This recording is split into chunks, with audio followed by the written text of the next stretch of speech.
بسم اللہ الرحمن الرحیم۔ السلام علیکم۔ وے آف سکسیس میں ایک اور نئی ویڈیو کے ساتھ اسد اللہ اچھو آپ کی خدمت میں حاضر ہے۔ ناظرین، رمضان المبارک اپنے پر رونق بہاروں کے ساتھ تقریباً رخصت ہو چکا ہے اور عید الفطر کے پرمسرت لمحات جلد ہی آنے والے ہیں۔ یہ عید خوشی کا موقع ہے اور شریعت کے بتائے ہوئے طریقوں کے مطابق یہ خوشی ضرور منانی چاہیے۔ ناظرین، مزید ڈیٹیلز میں جانے سے پہلے میں اپنے چینل پر نئے آنے والے ساتھیوں سے گزارش کروں گا کہ وہ ہمارے چینل وے آف سکسیس کو سبسکرائب کر لیں اور بیل کا آئیکن لازمی پریس کریں تاکہ ہماری نئی آنے والی ویڈیوز ان تک پہنچتی ہیں۔ ناظرین، عید الفطر کے دن مسلمانوں کے لیے دو بڑی خوشیاں ہیں۔ ایک یہ کہ اس دن اللہ تعالیٰ صدقۃ الفطر قبول فرماتا ہے۔ یہ بہت بڑی سعادت کی بات ہے کہ اللہ تعالیٰ ہمیں مال عطا فرما کر پھر اس میں سے کچھ اپنے نام پر قبول فرما لے اور اسے ہماری آخرت کے لیے محفوظ فرما دے۔ اس لیے عید کے دن پہلا کام صدقۃ الفطر ادا کرنا ہے۔ دل کی خوشی کے ساتھ خوب زیادہ سے زیادہ صدقہ فطر اپنی طرف سے اور اپنے نابالغ اولاد کی طرف سے ادا کریں اور اللہ تعالیٰ کا شکر ادا کریں کہ اس نے ہمیں اس کی توفیق عطا فرمائی ہے۔ دوسری خوشی مسلمانوں کے اجتماع میں اللہ کے حضور 2 رکعت نماز ادا کرنے کی۔ رمضان المبارک میں محبوب کی خاطر بھوکے پیاسے رہنے والے عاشقوں کو آج ایک خاص ملاقات پر بلایا گیا ہے۔ یہ خاص ملاقات ہے عید کی نماز۔ اس لیے صبح اٹھ کر خوب اچھی طرح نہا لیں، پاک صاف ہو جائیں، اپنے لباس میں سے جو اچھا ہو وہ زیب تن کریں، خوشبو لگائیں، مسواک کر کے منہ کو معطر کریں، جو عطر میسر ہو وہ لگائیں، سرما اور امامہ کے ساتھ زینت حاصل کریں۔ غرض محبوب سے خصوصی ملاقات کی خوب اچھی طرح تیاری کر کے جلدی جلدی عیدگاہ پہنچ جائیں، پہلی صف میں امام کے بہت قریب، کیونکہ آج خاص نماز ہے اور خاص ملاقات۔ ایسا نہ ہو بچوں کی انگلیاں پکڑتے، قیمتی جوتیاں سنبھالتے اور لوگوں کی خاطر پہنے گئے کپڑوں کو سنوارتے ہماری عید کی نماز سڑک پر ادا ہو رہی ہو۔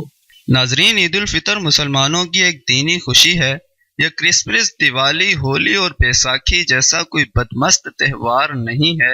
اللہ تعالیٰ نے مسلمانوں کو پوری دنیا میں ایک امتیازی شان عطا فرمائی ہے، اس لیے مسلمانوں کی عبادات بھی امتیازی شان رکھتی ہیں اور ان کی خوشیاں بھی۔ شیطان نے ہر مذہب کی عبادات میں ڈھول باجے اور دوسری خرافات شامل کر دی ہیں، مگر اسلامی عبادات شیطان کی ملاوٹ سے محفوظ ہیں۔ نماز، روزہ، حج، زکوٰۃ اور جہاد، ہر عبادت خالص ہے، باوقار ہے اور اخلاق کی تعمیر کرنے والی ہے۔ اللہ تعالیٰ کے نزدیک سچا اور برحق دین صرف دین اسلام ہے اور حضور اکرم صلی اللہ علیہ وسلم کی بعثت کے بعد اسلام کے علاوہ اور کوئی راستہ مقبول نہیں ہے۔ دنیا بھر کے دشمنان اسلام مسلمانوں کی امتیازی شان کو ختم کرنے کی کوشش میں لگے رہتے ہیں۔ دراصل یہ لوگ مسلمانوں کی ہر امتیازی شان کو مٹانا چاہتے ہیں۔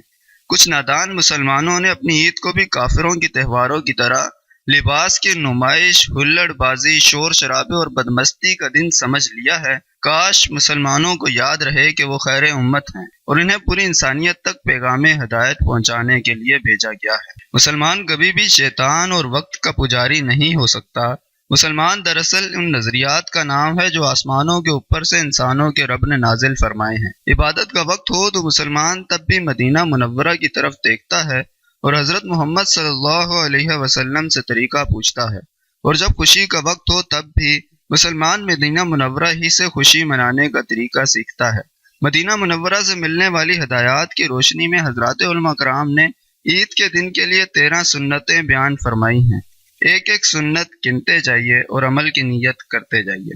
ناظرین، سنتیں کچھ یوں ہیں: شرع کے موافق اپنی آرائش کرنا، غسل کرنا، مسواک کرنا، حسب طاقت اچھے کپڑے پہننا، خوشبو لگانا، صبح کو بہت جلد اٹھنا، عیدگاہ میں بہت جلد جانا، عید الفطر میں صبح صادق کے بعد عیدگاہ میں جانے سے پہلے کوئی میٹھی چیز کھانا، عید الفطر میں عیدگاہ جانے سے پہلے صدقہ فطر ادا کرنا، عید کی نماز عیدگاہ میں پڑھنا، بغیر عذر شہر کی مسجد میں نہ پڑھنا، ایک راستے سے عیدگاہ میں جانا اور دوسرے راستے سے واپس آنا، عیدگاہ جاتے ہوئے راستے میں اللہ اکبر لا الہ الا اللہ اکبر وللہ الحمد پڑھتے جانا، سواری کے بغیر پیدل عیدگاہ تک جانا، یہ سب عید کے دن کی سنتیں ہیں۔ ناظرین، اس کے بعد ایک درخواست میں اس طبقے سے کرنا چاہوں گا جسے اللہ پاک نے مال سے نواز رکھا ہے۔ اللہ تعالیٰ نے آپ کو مال دیا ہے تو اس کی اتنی نمائش نہ کریں کہ غریبوں کے لیے زندہ رہنا مشکل ہو جائے۔ بہت قیمتی چیزیں اپنے بچوں پر نہ لا دیں، بانٹ کر کھائیں اور ارد گرد کے ماحول پر نظر رکھیں۔ اور تو اور کسی غریب کے گھر کے سامنے گوشت کی ہڈیاں اور پھلوں کے چھلکے تک نہ ڈالیں، کہیں ایسا نہ ہو کہ اس کے بچے بھی گوشت اور پھل مانگنے لگیں اور وہ بیچارہ غم کے آنسو پی کر جلتا رہے۔ اور ایک درخواست غریب طبقے سے، اللہ تعالیٰ نے جن کو غریب بنایا ہے وہ مالداروں سے افضل ہیں، وہ مالداروں سے پہلے جنت میں داخل ہوں گے، اور وہ انبیاء علیہم السلام کے طریقے پر ہیں۔ وہ اپنی آنکھوں میں لالچ، محرومی اور سوال کی ذلت نہ بھریں، اپنے سر پر قناعت کا تاج رکھیں۔ عید کے دن نئے کپڑے بالکل ضروری نہیں ہیں، بچوں کے لیے نئے جوتے ہرگز ضروری نہیں ہیں، اس لیے ان چیزوں کا غم نہ کھائیں اور اپنے دل میں اللہ سے شکوہ نہ لائیں۔ پیوند لگے کپڑوں میں جو عزت اور شان ہے وہ ریشم کے لباس میں نہیں ہے۔ کسی کو اس بات پر نہ کوسیں کہ وہ ہمیں کیوں نہیں دیتا، اور نہ اپنے بیوی بچوں کو کسی کے مال پر نظر کرنے دیں۔ قناعت اور استغنا کا تاج پہنیں اور قبر کی مٹی کو یاد رکھیں۔ بے شک دنیا انہی لوگوں کو ستاتی ہے جو موت اور قبر کو بھول جاتے ہیں، اور جو لوگ موت اور قبر کو یاد رکھتے ہیں یہ دنیا ان کے قدموں پر گرتی ہے۔ عید کا دن بھی گزر جائے گا، چاروں طرف دنیا کے میلے دیکھ کر اپنی غریبی اور فقیری کو داغدار نہ ہونے دیں۔ اس کے ساتھ ہی آج کی ویڈیو سے اجازت چاہیں گے اور بہت جلد ایک نئی ویڈیو کے ساتھ آپ کی خدمت میں حاضر ہوں گے۔ اس وقت تک کے لیے اپنا اور اپنے چاہنے والوں کا بے حد خیال رکھیے گا۔ السلام علیکم ورحمۃ اللہ وبرکاتہ۔